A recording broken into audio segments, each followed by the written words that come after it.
Hello बच्चों, आज की कक्षा में आप सभी का बहुत स्वागत है। आज हम लोग स्पर्श भाग 1 का पाठ 1 धूल के प्रश्नोत्तर करेंगे।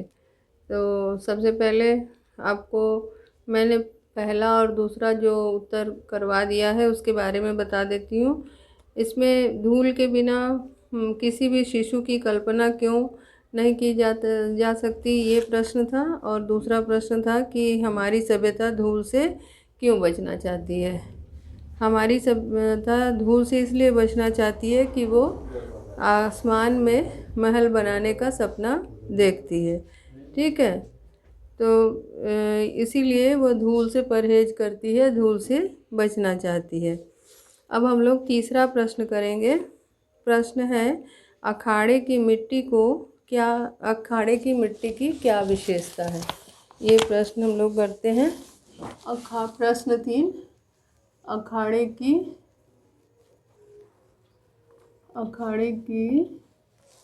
मिट्टी की क्या विशेषता है।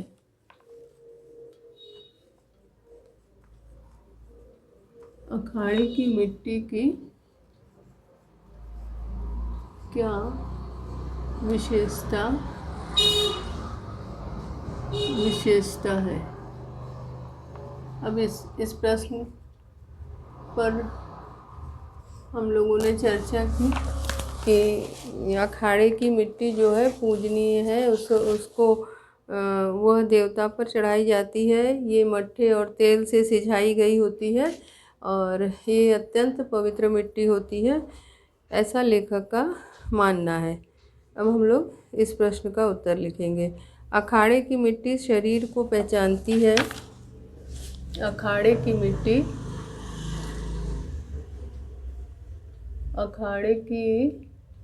मिट्टी शरीर को पहचानती है।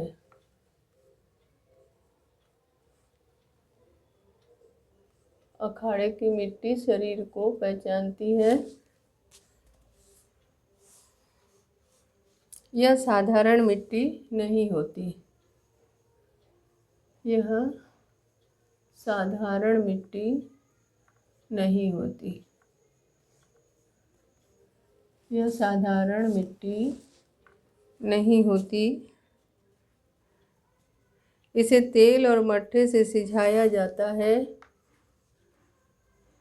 इसे तेल और मट्ठे से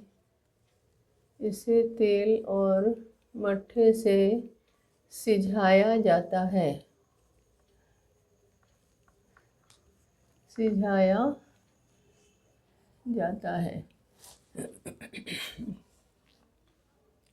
शरीर मजबूत और व्यक्तित्व प्रभावशाली हो जाता है। ऐसी मिट्टी में सनना परम सुख के समान है, क्योंकि यह मिट्टी अत्यंत पवित्र है। ऐसी मिट्टी से सनना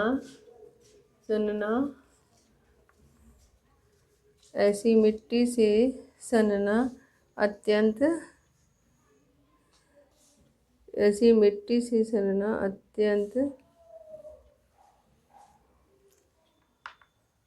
परम सुख माना।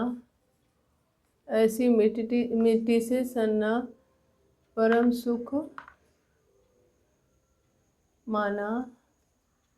माना गया है, क्योंकि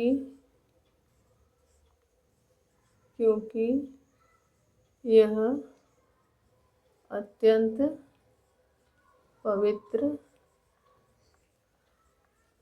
होती है। यह अत्यंत पवित्र होती है।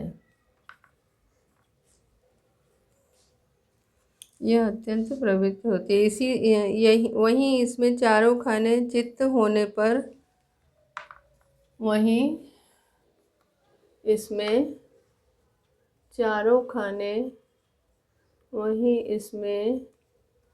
चारों खाने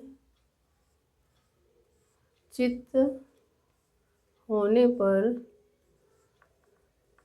वहीं उसने चारों खाने चित्त होने पर विश्व विजेता होने के सुख का एहसास होता है।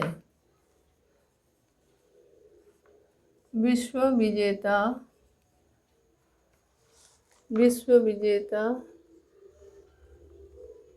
होने के सुख का एहसास होता है। विश्व विजेता होने के सुख का एहसास होता है।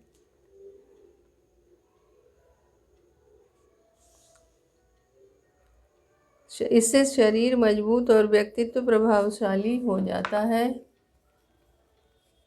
इससे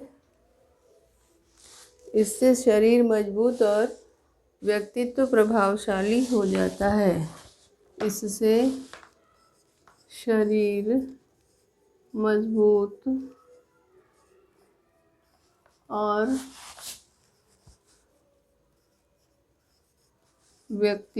और व्यक्तित्व प्रभावशाली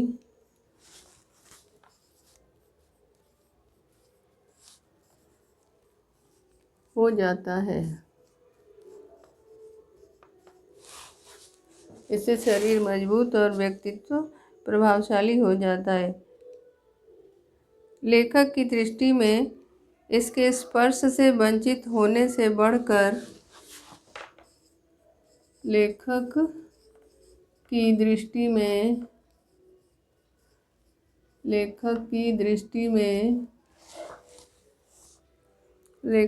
दृष्टि में इसके स्पर्श से वंचित होने से बढ़कर इसके स्पर्श से वंचित होने से बढ़कर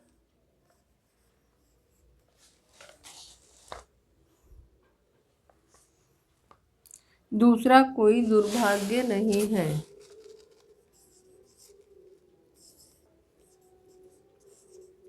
दूसरा कोई दुर्भाग्य नहीं है। ठीक है, ये प्रश्न है ना कि लेखक ने अखाड़े की मिट्टी की क्या विशेषता बताई है। तो इस प्रकार हमने जाना कि लेखक की दृष्टि में अखाड़े की मिट्टी अत्यंत पवित्र मिट्टी है और इससे वंचित रह जाना सबसे बड़ा दुर्भाग्य है। अब हम लोग अगला प्रश्न करेंगे। श्रद्धा, भक्ति, स्नेह की व्यंजना के लिए धूल सर्वोत्तम साधन किस प्रकार है। ठीक है, ये प्रश्न हम लोग करते हैं। अब प्रश्न 4 का उत्तर हम लोग लिखेंगे।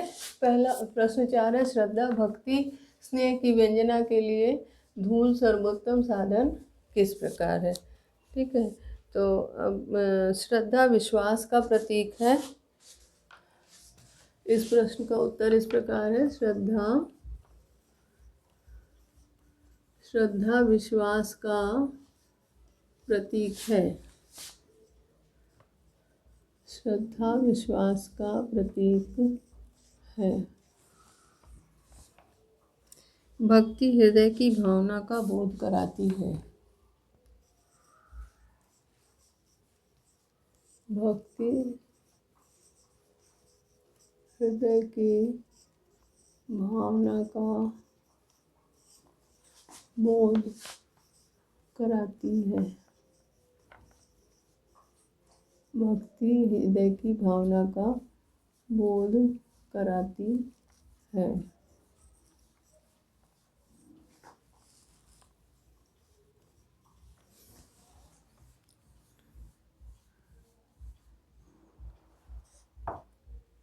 प्यार का बंधन स्नेह की भावनाओं को जोड़ता है। प्यार का बंधन स्नेह की भावनाओं को जोड़ता है।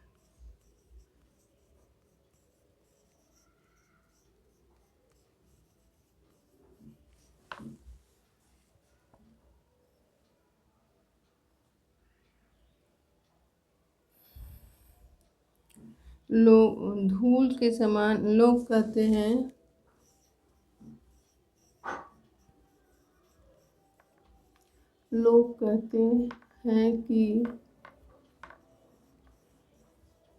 कि धूल के समान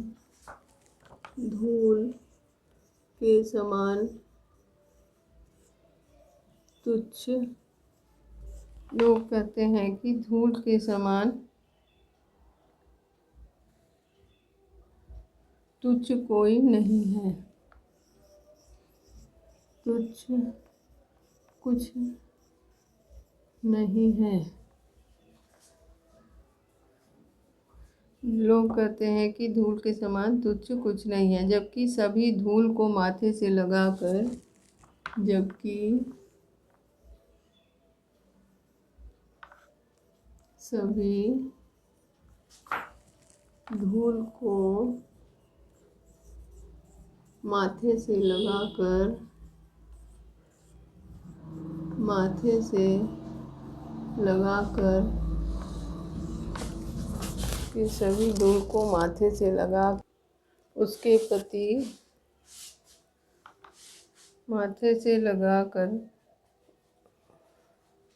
उसके प्रति अपनी श्रद्धा जताते हैं।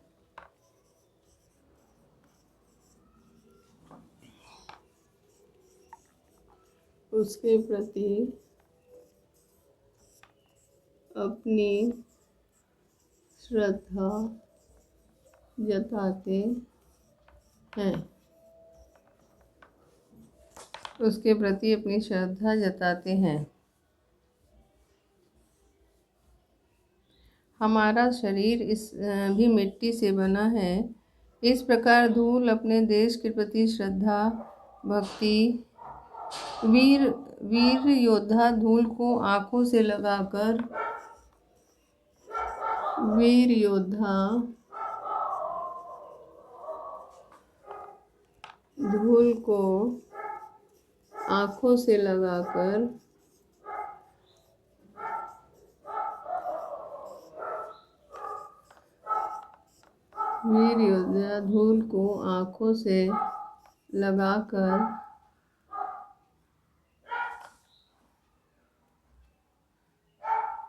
उसके प्रति अपनी श्रद्धा जताते हैं।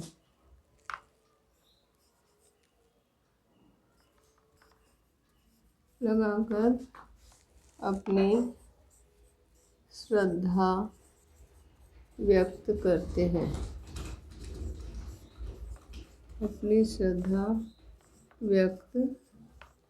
करते हैं। ठीक है। अब इस प्रकार धूल अपने देश के प्रति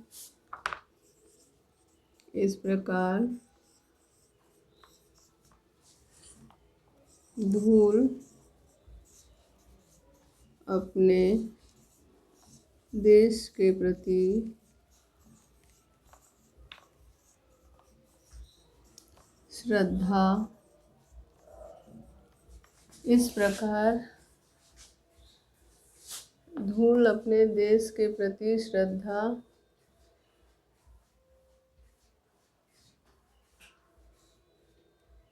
भक्ति और स्नेह व्यक्त करने का श्रद्धा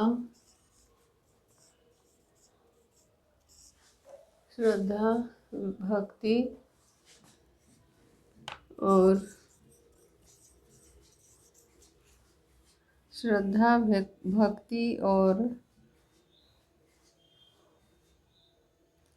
स्नेह व्यक्त करने का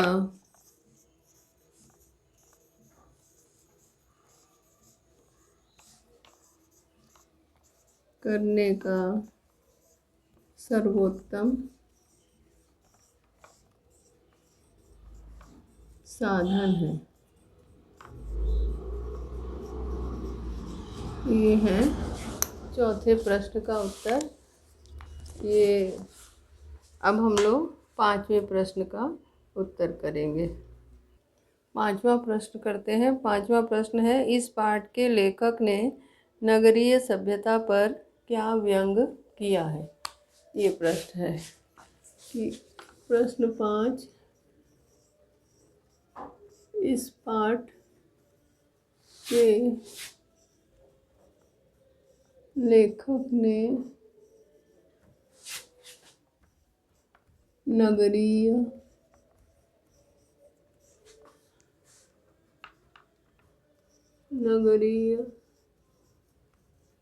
सभ्यता पर क्या व्यंग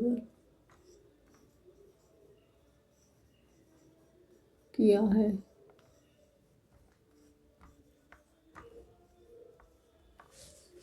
इस पाठ के लेखक ने नगरीय सभ्यता पर क्या व्यंग किया है। अब हम लोग इस प्रश्न का उत्तर देंगे, लिखेंगे। तो सबसे पहले है कि इस पाठ के लेखक ने बताया है कि लोग गांव से जुड़े हुए हैं, जो लोग गांव से जुड़े हुए हैं वे लोग कल्पना ही नहीं कर सकते कि धूल के बिना भी जीवन हो सकता है। ठीक है। इस प्रश्न का उत्तर है कि इस पाठ में लेखक ने बताया है कि जो लोग गांव से जुड़े हुए हैं वे इस बात की कल्पना ही नहीं कर सकते कि जुड़े हुए हैं वे ये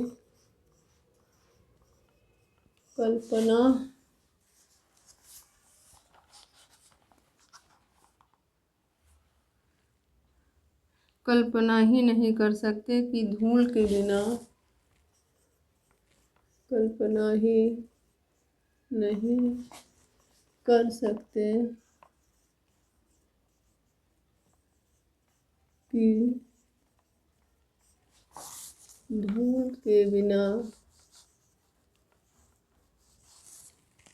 वे लोग इस बात की कल्पना ही नहीं कर सकते कि धूल के बिना कोई शिशु धूल के बिना भी कोई शिशु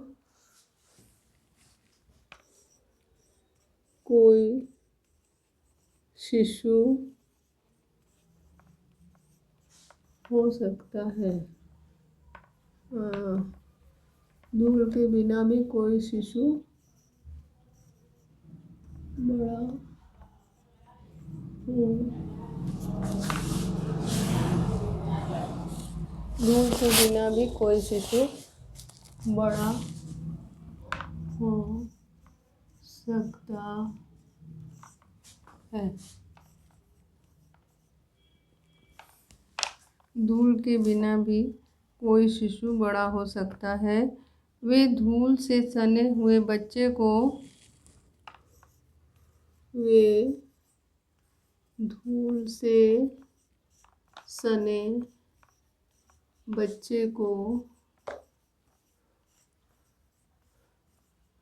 धूल भरे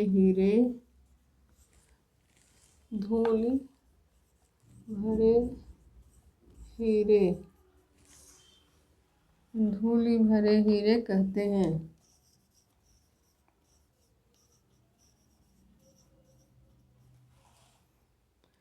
आधुनिक नगरीय सभ्यता बच्चों की आधुनिक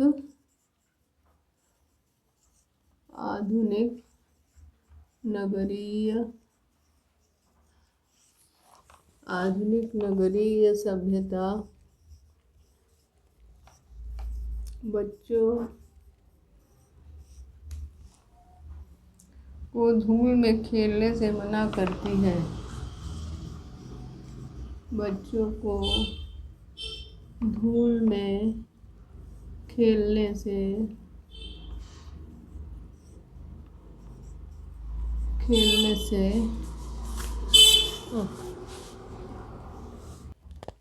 खेलने से मना करती है।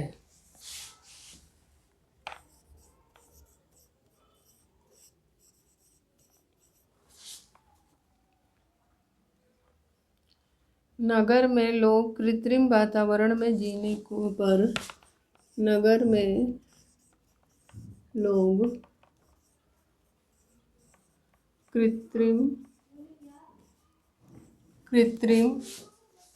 नगर में लोग कृत्रिम वातावरण नगर के लोग कृत्रिम वातावरण में जीने पर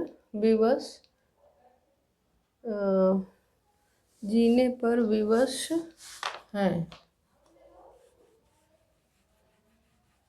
कृत्रिम वातावरण में जीने पर विवश हैं।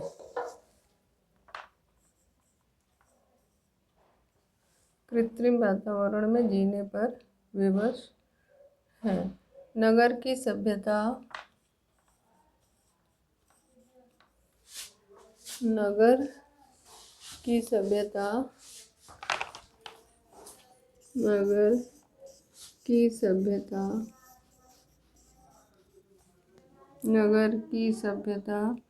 बनावटी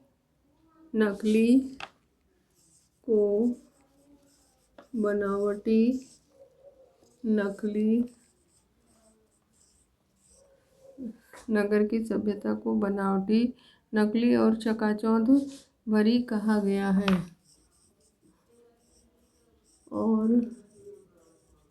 चकाचौंध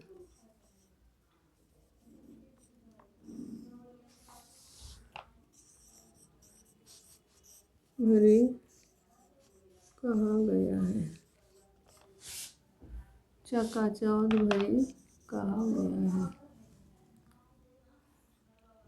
यहाँ लोगों को कांच के हीरे ही प्यारे लगते हैं। यहाँ लोगों को कांच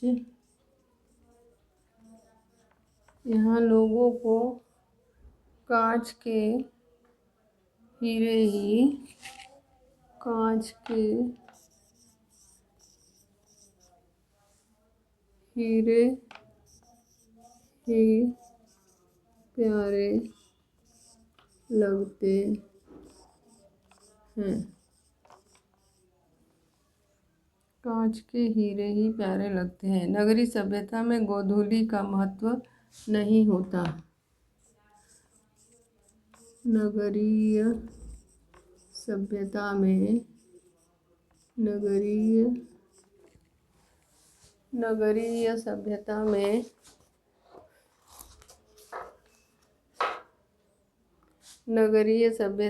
गोधूली का महत्व नहीं होता। इसके बाद का अंश ऊपर की ओर लिखा गया है। नगरीय सभ्यता में गोधूली का महत्व नहीं होता। एक पंक्ति और शेष है जिसको लिख देती हूँ। नगरों में तो धूल धक्कड़ होती है, गोधूली नहीं। नगरों में तो धूल धक्कड़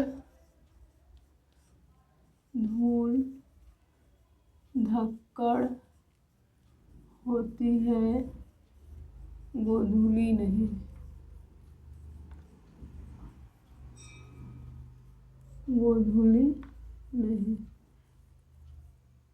ये इस प्रश्न का उत्तर समाप्त हुआ। ठीक है, अब एक बार आपको पढ़ के उत्तर यहाँ अंतिम पंक्ति इसमें कि यहाँ लोगों को कांच के हीरे ही प्यारे लगते हैं। नगरीय सभ्यता में गोधूली का महत्व नहीं होता। नगरों में तो धूल धक्कड़ होती है, गोधूली नहीं। ये प्रश्न 5 का उत्तर है। अब ये 5 प्रश्न पूर्ण हुए। अब हम लोग लिखित के ख का प्रश्न करेंगे, जो संक्षेप में करेंगे क्योंकि उत्तर इसके बड़े बड़े हैं। ठीक है, लिखित के ख का पहला प्रश्न है, लेखक बालकृष्ण के मुंह पर छाई गोधूली को क्यों श्रेष्ठ समझता है। अब हम लोग इस प्रश्न का उत्तर लिखेंगे। इस प्रश्न का उत्तर इस प्रकार है कि लेखक बालकृष्ण के मुंह पर छाई गोधूली को इसलिए श्रेष्ठ समझता है। लेखक बालकृष्ण के मुंह पर छाई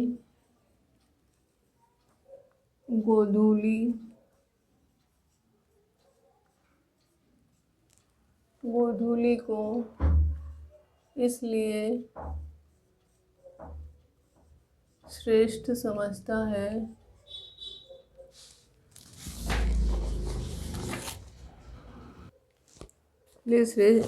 लेखक बालकृष्ण के मुंह पर छाई गोधूली को इसलिए श्रेष्ठ समझता है क्योंकि वह धूल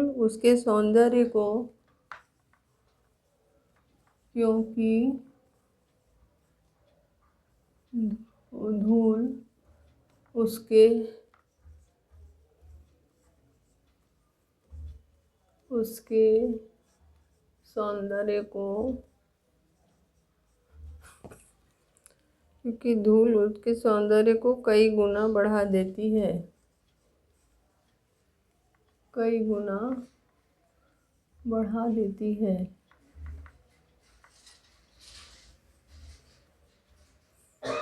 धूल उसके को कई गुना बढ़ा देती है। यहाँ कृत्रिम प्रसाधन सामग्री की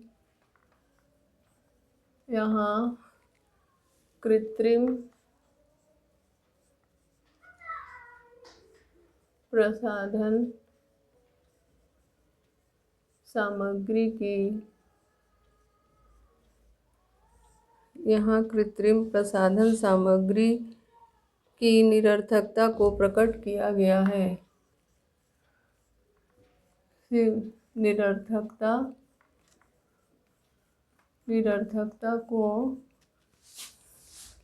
प्रसाधन सामग्री की निरर्थकता को प्रकट किया गया है।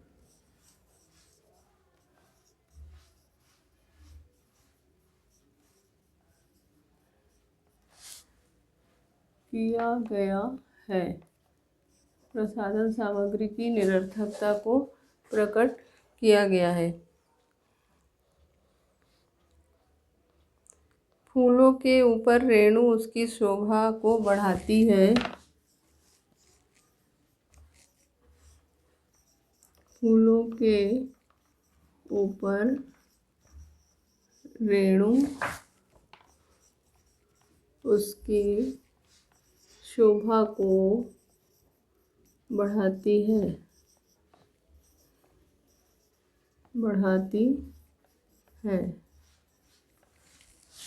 शोभा को बढ़ाती है। वहीं शिशु के मुंह पर उनकी स्वाभाविक पवित्रता को निखार देती है। वहीं शिशु के मुख पर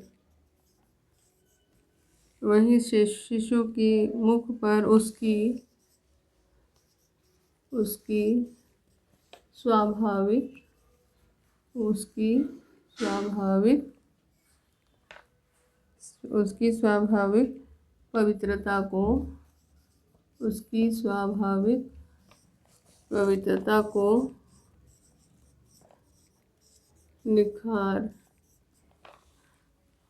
पवित्रता को निखार देती है।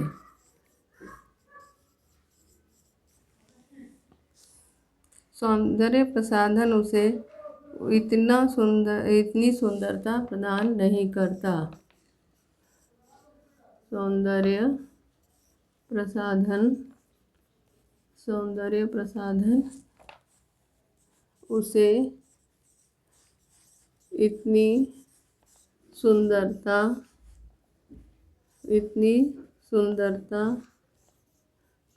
प्रदान नहीं करता। सौंदर्य पवित्रता प्रदान नहीं करता जितनी धूल करती है, जितनी धूल करती है।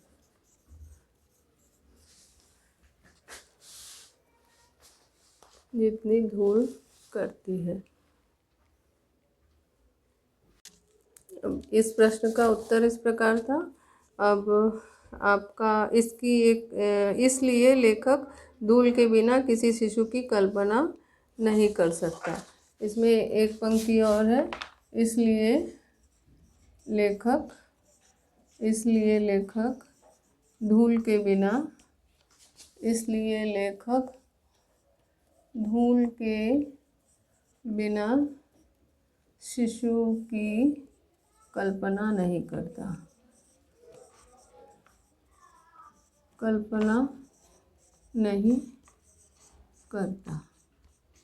ठीक है, आज बस इतना ही। फिर अगली कक्षा में पढ़ेंगे। धन्यवाद।